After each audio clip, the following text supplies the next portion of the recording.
we're back, and I'm going 3 rounds with Mykel Hawke. Can you explain to us exactly who the Special Forces are, what they do, you know? Special Forces is also called Green Berets because that's the kind of headgear that we wear.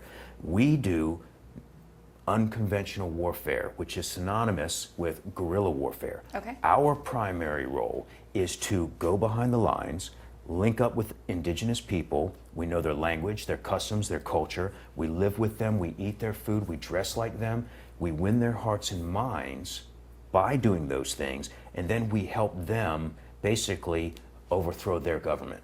And if we do our job well, we consider that no one even knows that we were there. They get all the credit for it. So that's why our nickname's kind of the quiet professionals. We consider a job well done if nobody even knows we were there. Can you give me an example of a time, just, you know, when you had to do that, just like a story?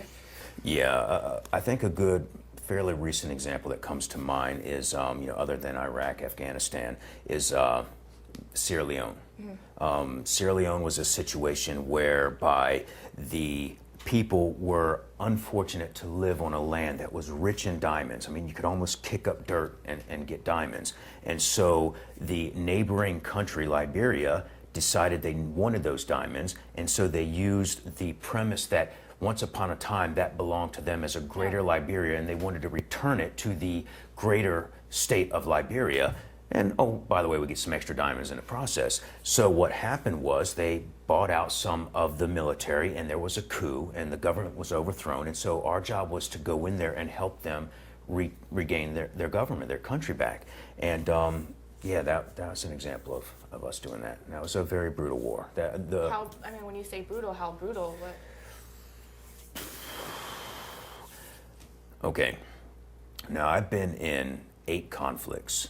And to me, wars like Iraq and Afghanistan are in some ways easier wars because they are sanctioned, they're declared wars. So you get the benefits that come with that. You get, you know, full military support. You've got naval gunfire. You've got Spectre gunship. You've got all kinds of logistics that are in there.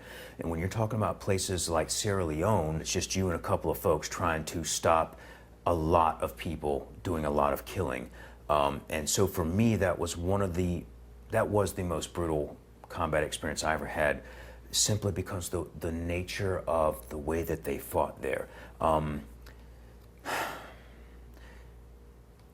When you go to a village and you see the village is burnt out and you see the place is strewn with bodies, and the bodies have their limbs hacked off, first the hand, then at the elbow, then at the shoulder, and you see pregnant women tied up and their bellies cut open and babies have fallen out of them.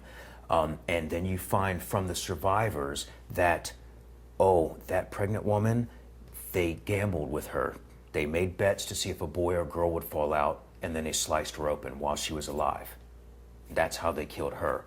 Oh, those people who have their hands and elbows and shoulders cut off, those were the mothers and fathers of the boys, and they made them chop their own parents' limbs off with dull machetes while singing songs. And if they did not do that, they would kill the children as well.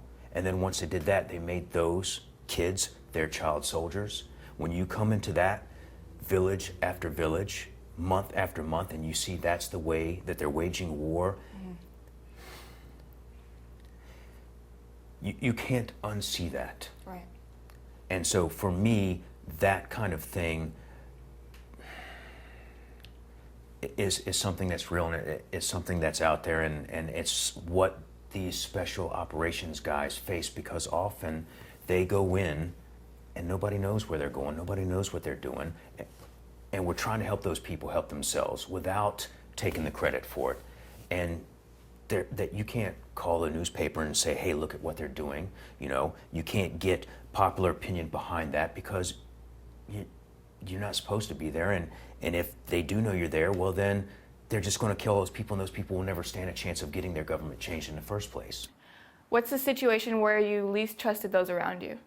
I've had situations where, for example, in Azerbaijan, I lived and worked with these guys. I treated their wives and their children, And they told me, they called me Doc, because I was an enlisted guy before, and they said, Doc, we love you like a brother, but we just want you to know that if the president says, I have to whack you, I have to whack you, and it's a really awkward moment when it's like, man, I love you, man, but yeah, okay, go ahead, dude, shoot me in the head, But that is the reality, because that is their country and that is their family, and they don't have a choice. So there's a bonding, but there's a harsh reality of the bigger picture at the end of the day.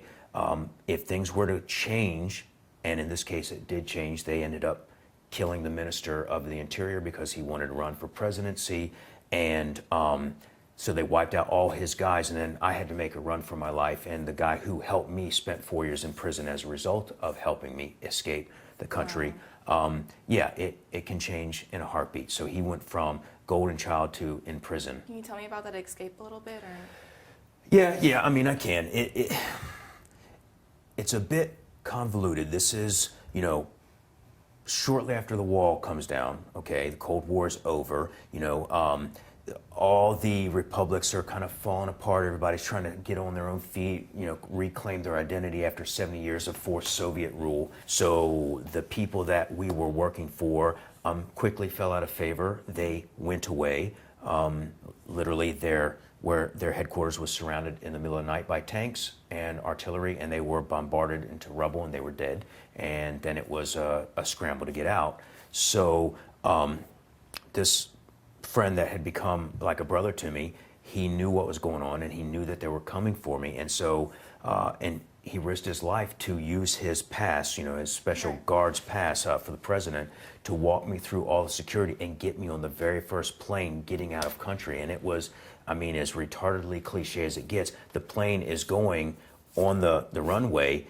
Fortunately, it was for another country, not their country's airline, and so they wouldn't stop, even though the jeeps were, telling them to stop, and they took off, and I escaped. But for him helping me, of course, he was at the airport, so they put him in jail for 4 years. Listening to you talk about it, you're not emotional, but it obviously bothers you. How do you do it? How does it not break you down? How do you train your mind to take it in?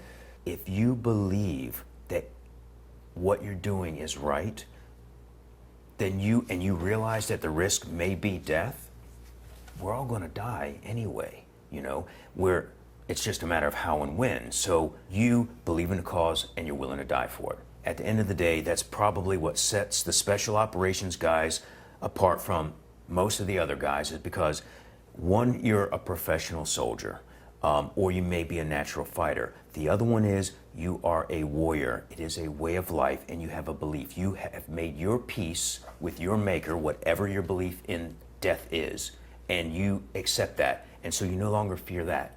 Yeah. That's the big thing. You're past that hurdle. Now it's just, what's my cause and how can I get it done? And I thought being a talk show host was hard. We'll be back with more Mykel Hawke.